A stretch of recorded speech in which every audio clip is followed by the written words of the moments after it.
Pour nous, l'économie circulaire, c'est une façon de travailler avec des partenaires locaux pour mettre en place une solution innovante. Dans notre cas, on a construit une centrale à la biomasse forestière. On s'approvisionne en résidus forestiers chez des coopératives forestières locales au détriment du mazout.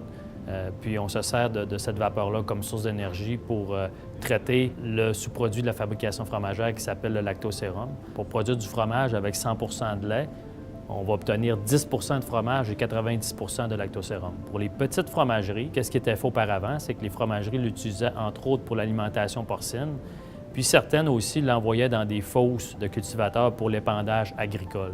La mise en place de notre usine a permis de valoriser le sous-produit du lactosérum pour en faire une poudre qui est, dans notre cas, principalement utilisée dans l'alimentation animale, du veau ou du porc, puis aussi qui peut être utilisée dans l'alimentation humaine, dans les préparations de boulanges, comme le pain ou la pâtisserie. La crise porcine a été pour nous vraiment l'élément déclencheur qui a forcé la fromagerie Boivin à développer une façon innovante de traiter le lactosérum via l'économie circulaire.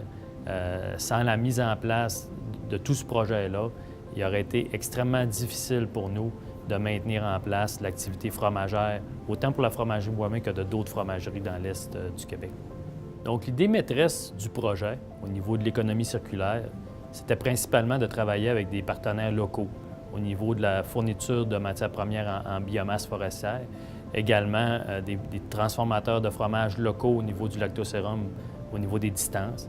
Puis on est vraiment devenu une solution environnementale pour l'Est du Québec. Donc, au niveau de l'implantation et de la croissance des fromageries dans l'Est du Québec, on devient une solution à long terme pour permettre la croissance des fromageries. On utilise également l'eau du fjord au niveau des procédés de refroidissement de l'usine. Donc, on est 100 autonome localement au niveau de toutes les énergies renouvelables qu'on utilise pour le traitement du lactosérum.